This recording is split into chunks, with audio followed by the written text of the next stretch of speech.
Now to our latest edition of Campus Lens. I'm Courtney Cole. Campus Lens is our partnership with Emerson College of Journalism, streaming exclusively on CBS News Boston, produced by Emerson College students. Now, from Emerson College Journalism, streaming on CBS News Boston, this is Campus Lens. Welcome to Campus Lens at Emerson College. I'm Sam Lawrence, and it is spring in New England. This means longer days, warmer weather, and time to get out into your community. Today, we explore several ways to do just that. We begin with a story that focuses on blurring the lines between virtual and real social spaces. Reporter Bishop Marshall takes us to a music venue designed to build community. Turn off Mass Ave in Central Square, and you may stumble across this self-described cultural catalyst. But you're more likely to find it online. Central On Air gives DJs the space to amplify their sound, locally and globally, with their community-based live stream studio. The studio is a product of the Central Square Business Improvement District, a 501c3 nonprofit established in 2019, dedicated to creating spaces and opportunities for local residents, artists, and entrepreneurs to benefit from the richness of Central Square's cultural district. It's really interesting when you start thinking about people as like different types of proxies or different derivatives of crowds and such. We've had a bunch of different hardcore DJs, footwork DJs, house DJs, techno DJs, but all of them come from their own subset of different people and communities. That's Naomi, also known by their DJ name Lilith. Lilith discovered the studio as a performer, but joined the staff as a studio manager when the job became available. The communities that shape us are always influencing how we interact with each other. Here at Central On Air, it's happening online, in person, through song, and through dance. The fact that there's a third space of some sort for people to use the internet and push their platform, and you find a lot of people who have the same interests as you. And the sooner you get to find that kind of community online, then eventually they can become friends that are actually in real life. Now you have friends everywhere. And who doesn't want friends everywhere? A Pew Research Center study suggests that the majority of adults under 30 consider themselves constantly online. And with social media growing in popularity among all demographics, it's third spaces like these that help people turn internet friends into real-life friends, regardless of cultural backgrounds and barriers. Reporting for Campus Lens, Bishop Marshall. Thank you, Bishop. That is definitely a great opportunity for those looking to experience music live from the comfort of their own homes. Our next story highlights cultures from across the world. Reporter Noah Berkowitz is digging deeper into a new trend on social media called China Maxing. Do you drink hot water before bed? Have you worn slippers around the house? Well, you may be China Maxing, a new trend where Westerners embrace Chinese traditions and aesthetics. We're even moving towards I think the whole globalization of it all, and people being a lot more aware of just world history and the fact that China is such a large country and has such a long history, and so there's so much nuance beyond just seeing them as a US versus Chinese power. Young people like Lauren McEwen have seen the trend take shape and think its influence has been positive, with a few exceptions. Lately, we've moved a lot towards inspiration of South Asian garments inspired, and I think the whole I'm at a very Chinese time in my life has kind of gone in parallel with that. And yeah, I think it stems from a good place, but I think it's easy to kind of move into an appropriative point of view. But Gen Zers saying that you met them at a very Chinese time in their life isn't where this ends. Xiaoyu Yuan, an NYU professor who studies Chinese soft power, says this is another example of China's increasing cultural influence on a global scale. Gen Z's baseline exposure to China is fundamentally different from the older generations. If you're a boomer or even a Gen Xer, your primary encounter with China probably came through news headlines, security debates, trade wars, political tension, and that's abstract, is the elite level discourse. But for Gen Z, they're meeting China through daily life on platforms, is the video games they play, the products they buy online, the short videos they scroll past. As for the United States, American hegemonic power sees a new cultural environment with additional seats at the table. Soft power also depends on trust and consistency. And right now, the US is signaling less patience for the long game. Under the Trump administration, we are seeing more and more transactional posturing, more visible domestic polarizations, and more policy swings. So when allies and global audiences sees that, it creates uncertainty, and that erodes soft power over time. For now, the trend has only expanded. I've even seen people talk about Ireland very differently, and like all of a sudden now people are at a very Irish time in their lives. For Campus Lens at Emerson College, I'm Noah Berkowitz. Thank you, Noah. Undergraduate students, aspiring musicians, and a Grammy Award-winning artist all gathered at Berklee College for the 5th annual Hip Hop Symposium at the beginning of March. The event celebrates the Black community's lasting impact on music. At the David Friend Recital Hall on Boylston Street, a crowd of attendees gathered for a conference with some of the leading voices in Boston's hip-hop scene. The event celebrated the contributions of people of color, as well as LGBTQ+ artists and women. Toki Wright is the chair of Berklee's professional music department, as well as the organizer and host of the symposium. He says the event is both a networking opportunity and a place to build community. The beautiful thing about hip-hop culture is that hip-hop culture does not need to sit solely inside of an educational institution. Its authenticity is very much about being true to the spaces and places that it thrives in.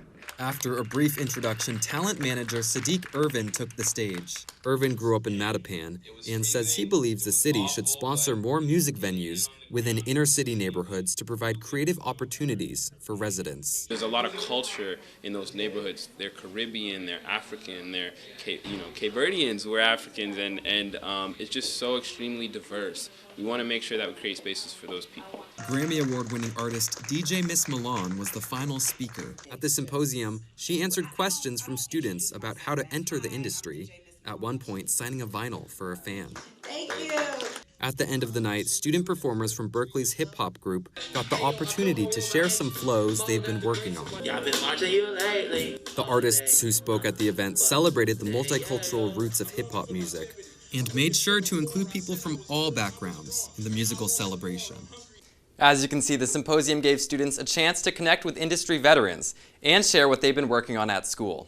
Next, we turn to an exhibit at Boston's Institute of Contemporary Art that is shining a spotlight on nearly 5 decades of Black artistry in the city. Reporter Olivia Flans is live at the Seaport at the Institute of Contemporary Art. Olivia? Here at the Institute of Contemporary Art, an exhibit contextualizes the African American Master Artist in Residency Program, or AMARP, one of the oldest Black artist in residency programs in the country. Say It Loud, AMARP 1977 to now features 39 artists, many of whom are still alive today. Marlon Forster is one of those artists. For me, is really, as one of the younger artists in the program, it really is an opportunity for me to look at the history of Boston, right? And to see what artists were talking about and discussing politically, socially, and also just dreaming about, whether it's through landscape painting, whether it's through figuration, whether it's through more, sculptural pieces and forms. There's such a broad range. Artist Dennis C. Chandler Jr., founder of the residency, died in June 2025. Before his death, he was heavily involved in the pre-production work for the exhibit. Mr. Chandler always encouraged us to act with a sense of urgency, precisely because an exhibition of this scale was richly overdue in Boston or really anywhere. When Jeff asked Mr. Chandler for permission to organize that exhibition, Mr. Chandler said, hurry up and do it. So that spirit of urgency drove every aspect of our decision making, and we looked to him as a very trusted mentor and guide, and really person who could help us sift through a incredible array of archival material. Shay Justice, another artist in the exhibition, said it was Chandler's murals that he saw growing up in Roxbury that inspired him to be an artist. Every day I used to see his mural when my dad was take us to the movies and stuff. And down Dudley Station, which is now called Nubian Square, he had a giant mural there called "Knowledge is Power, Stay in School." They got rid of it as they've been gentrifying stuff. They painted over it. But for me, it was the first time, I mean, being a kid, seeing these figures with muscles and power, and they were black.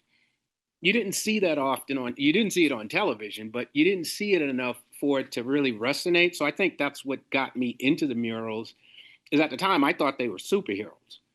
But the more I learned about the murals, the more it was like they're human beings, but they're super confident and they're super wonderful and they're doing things that I can aspire to do. What I felt from him was like a direct sense of him passing on his legacy and passing on this idea of art, not only within Boston, but art throughout the world as an opportunity to shift and change the lives of folks through the expression of artists of color. Many of the artists in the program are educators, including Shea Justice. And what I said to one of the administrators this morning when I came into work, because they asked me how the field trip was, because we went on a field trip last Thursday, me and a bunch of my students. And I said, considering that the exhibit is started from when I was a kid and my experience and my knowing a lot of these artists, some of whom's work is permanently on display in this high school, I said it's probably one of the greatest days of my professional career to be there with my students and for them to see an exhibit that I'm in. One of the greatest days. That's how I see it. Say It Loud AMARP 1977 to now will be on display at the Institute of Contemporary Art until August 2nd. For Campus Lens at Emerson College, I'm Olivia Flans. Thank you, Olivia. We're now joined by Brian Liu, who sat down with three men in Boston who recently found comfort in a rather intense shared activity. Welcome, Brian. Thank you, Sam. I just spoke with three guys who found the best way to take care of their minds and bodies is by cold plunging together.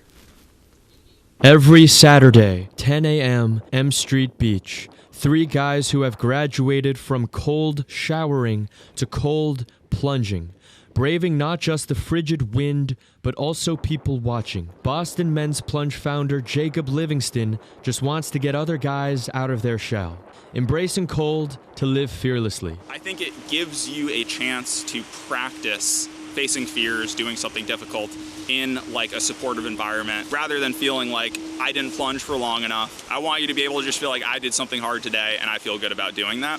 So it's really been a learning experience to try and understand how to prevent guys from naturally comparing themselves to other people.